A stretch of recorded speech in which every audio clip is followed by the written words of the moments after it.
Bonjour, c'est Marie-Louise. Je vais vous expliquer comment, avec la numérologie, on peut savoir pourquoi on est né. Ce qu'on est venu faire sur cette terre, ce qui nous y attend, pourquoi on est là, et tout ça. Et finalement, peut-être se responsabiliser soi-même par rapport aux objectifs de sa vie et surtout arrêter de croire que c'est de la faute de nos parents, de nos anciens, du voisin, de la voisine. Ça va devenir plus intéressant de savoir quel est ce qu'on a à faire nous-mêmes selon, si vous savez ce que ça veut dire, la loi du karma, qui en bon français, puisque karma c'est un mot sanskrit qui nous vient de l'indien, en bon français ça se traduit par loi de cause à effet. C'est très simple. Alors, ça fait chicos de parler karma, ça fait évoluer, ça fait spirituel, ça fait tout ce que vous voulez, mais en réalité, si vous voulez être bien rationnel, eh bien, il faut comprendre que aujourd'hui, je me suis levée sur les conséquences d'hier. D'accord? Donc, si j'ai trop mangé hier, je me réveille avec mal au foie ce matin. Si je n'ai pas fait ma vaisselle hier soir, j'en trouve une dans l'évier ce matin. Et si j'ai conscience que tout effet crée une cause, tout effet a sa cause dans l'antériorité, et toute cause crée son effet dans le futur. Je n'ai pas fait ma vaisselle hier soir, il faut que je la fasse aujourd'hui. J'ai bien rangé mon bureau hier, je n'ai pas à le faire ce matin. J'ai appris ma leçon hier, je suis plus savante aujourd'hui. Donc c'est une loi extrêmement rationnelle, pleine de bon sens, logique, que nous subissons tous, mais qu'on croit quelque chose d'éthérique, dit spirituel et tout ça. Donc c'est la loi de cause à effet. Et il faut comprendre que, comme je l'ai dit, nous sommes ce matin dans la conséquence de ce que nous avons vécu hier et nous sommes dans cette vie, dans la conséquence de ce que nous avons fait dans toutes nos vies antérieures dont on a la mémoire inconsciente, mais qui est quand même dans notre mémoire. Tout ce que nous avons fait hier est dans notre mémoire. Tout ce que nous avons fait l'année dernière, le même jour qu'aujourd'hui, nous l'avons dans notre mémoire, mais nous l'avons oublié, d'accord, mis de côté. Mais on peut y avoir accès et ça nous expliquera bien des choses parce qu'effectivement, ce qu'on a fait l'année dernière a des conséquences sur notre vie d'aujourd'hui. Ce que j'ai fait pendant toutes les longues années de ma vie, vous avez vu, ça se voit sur mes rides, que je ne veux surtout pas effacer parce que j'en suis fière. Donc, je vais, à travers la numérologie, vous expliquer comment on peut connaître votre karma. Et cela s'explique par ce qu'on appellera les lettres manquantes dans une identité.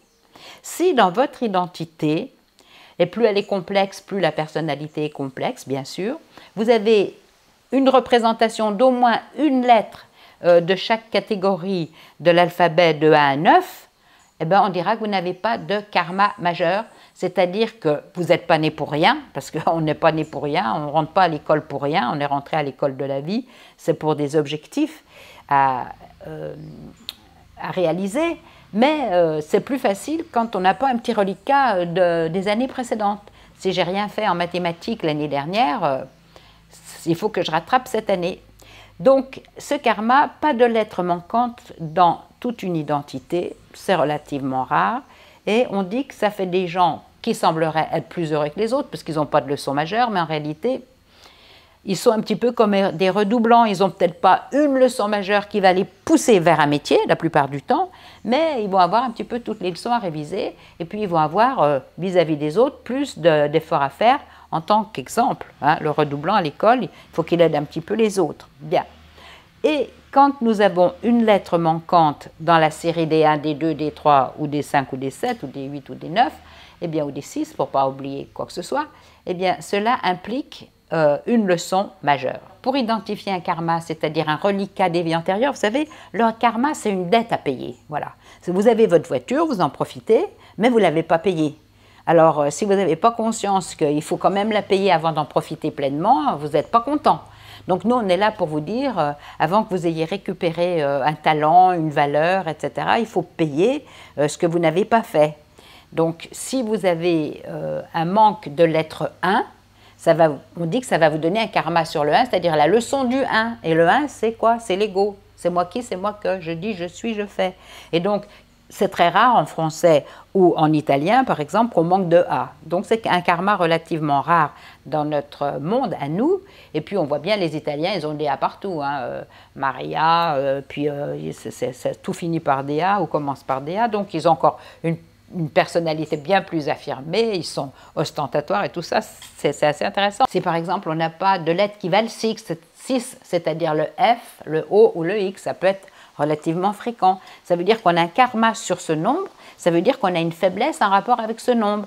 Or, comme le 6, c'est l'art, la beauté, la paix ou la guerre, l'harmonie ou le chaos, c'est l'esthétique et c'est aussi le nombre du maître. Toujours, on fait le rapport avec notre monde et notre héritage judéo-chrétien. Le maître, il est soi-disant mort à 33 ans. Ça fait 6. C'est pour ça que le 6 est un nombre particulier auquel on donne des histoires assez extravagantes. Mais en fait, voilà, donc ça veut dire qu'on a une faiblesse sur ce nombre et sur tout ce qu'il signifie et ce qu'il impose. Alors, on peut avoir qu'une seule lettre manquante, qu'une seule catégorie de lettres manquantes dans une identité, mais on peut en avoir plusieurs, ce qui ajoute des leçons, et ça devient de plus en plus compliqué, bien sûr. Plus on a de leçons, plus à la fois ça va être un peu lourd, hein, plus l'élève a de retard dans ses leçons à l'école, plus sa scolarité va être un peu compliquée, mais parfois ça peut aussi donner beaucoup plus d'élan, parce qu'on sait qu'on a beaucoup de choses à faire et on y va à fond. Et donc, ce karma, en numérologie, on va dire, il s'affiche dans ce qu'on appelle le tableau de l'inclusion. Tout ce qui est inclus dans un nom. Et là, c'est un petit tableau de 9 cases qui nous indique combien on a de lettres qui valent 1, combien on a de lettres qui valent 2, 3, 4, 5, 6, 7, 8, 9. Et ça va faire des plus et des moins. J'ai 0, 1, c'est mon vrai karma, c'est ma leçon sur le 1, l'ego. J'en ai trop. Je suis trop égoïste et trop orgueilleuse et trop autoritaire, j'en ai pas assez, je ne suis pas assez affirmée dans mon identité.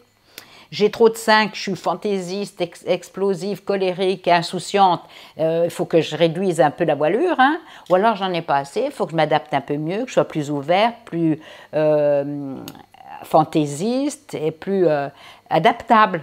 Voilà donc tout ce qui peut nous être donné par un déchiffrage d'une identité, le nombre de lettres d'une certaine valeur qui implique des qualités positives ou des défauts négatifs, mais tout est à transcender. Des trop grandes qualités peuvent devenir des défauts, donc il faut les mesurer, et on ne peut pas le faire si on ne le sait pas, et des graves défauts peuvent être dramatiques si on ne sait pas que c'est l'envers d'une qualité qu'il faut le révéler. Et ça, un bon numérologue va vous le révéler et vous mettre face à vous-même. Et donc, quand on va en numérologie déchiffrer une identité, on n'étonne jamais les gens. Au contraire, on les émerveille. Ils se disent, mais ça, quelque part, je le savais, mais je ne savais pas l'exprimer.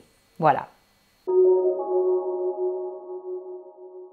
Et savoir pourquoi on est né, eh bien la numérologie peut le déchiffrer, l'annoncer à quelqu'un en connaissant sa date de naissance. Alors, bien sûr que si on connaît toute la date de naissance, le jour, le mois, l'année, alors là, on peut donner toutes les grandes dates d'une vie. C'est extraordinaire et c'est formidable parce que finalement, on se dit que c'est nous qui avons tracé notre vie et pas le destin, nos parents ou un Dieu bon ou pas bon, j'en sais rien, mais en fait, c'est nous. Et donc, un des grands objectifs de la vie nous est donné par l'addition du jour et du mois de naissance. Or, si parfois les gens, par coquetterie ou une modestie ou je ne sais trop quoi, ne veulent pas donner leur année de naissance parce qu'ils ne veulent pas afficher leur âge, ce qui n'est pas mon cas, ils vous donnent toujours le jour et le mois de naissance. Eh bien, le jour et le mois de naissance donnent un objectif fondamental prioritaire qui donne la première leçon de la vie, qui souvent oriente la profession et qui est la leçon qu'on apprend au saut du berceau. Par exemple, pour quelqu'un qui serait né le 16 décembre, eh bien, on va réduire le 16 à 7 et décembre à 3. 7 et 3, 10, c'est un personnage qui a comme objectif trouver sa place, la tenir sans la prendre toute ni la laisser prendre aux autres. Quelqu'un qui serait né le 20 décembre, son objectif, ce serait 32, ce qui ferait un 5. On ajoute 20 plus 12, ça fait 32 égale 5. C'est quelqu'un qui, dès sa naissance, est né pour se nourrir d'expériences, d'aventures, sans tomber dans l'insouciance, l'éclatement ou le danger de l'inconstance, mais qui doit au contraire se nourrir d'expériences. Ça fait rarement des gens qui vont à l'école longtemps. Par contre, si ce qu'on appelle le nombre de réalisations devient 7, parce que c'est quelqu'un qui est né le 4 mars ou le 3 avril ou qu'on peut tout imaginer décliner, qui nous donne un 7, ben ça veut dire que c'est quelqu'un qui théoriquement peut faire de longues études. Voilà. Et là, ça console parce que quand on est né pour se nourrir d'expérience et qu'on a une mère institutrice qui veut que vous soyez institutrice alors que vous n'avez rien à voir avec ce monde intellectuel, eh bien, si on ne comprend pas la chose, ça complique la relation mère-fille, par exemple. Alors que si la mère sait que l'enfant n'est pas comme elle, qu'elle est née pour se nourrir d'expérience, de fantaisie, eh bien, elle lui laisse d'abord développer son magnétisme, utiliser ses mains plus que son cerveau, et ça donne un sérieux confort de vie à tout le monde. Mais il n'y a pas de hasard si on ne le sait pas. Voilà. À travers tout ce que je vous ai partagé jusque-là, je souhaite vous avoir donné une idée de la technique de la numérologie et de tout ce qu'elle offre comme possibilité de connaissance, naturellement de soi en priorité, parce que la personne qui nous intéresse le plus, c'est nous. Et puis si on se connaît bien, on peut donner de l'intérêt aux autres et aussi mieux les connaître. Donc se connaître, savoir qui on est, pourquoi on est né, ce qu'on est venu faire sur cette terre. On va voir après quelles sont les grandes dates de la vie et comment la vie est organisée, qu'on va trouver ça dans la date de naissance. Et à partir de là, j'espère que je vais vous donner un intérêt certain pour cette merveilleuse technique, si on ne peut pas l'appeler science, qu'est la numérologie, déchiffrologie selon Marie-Louise Roth.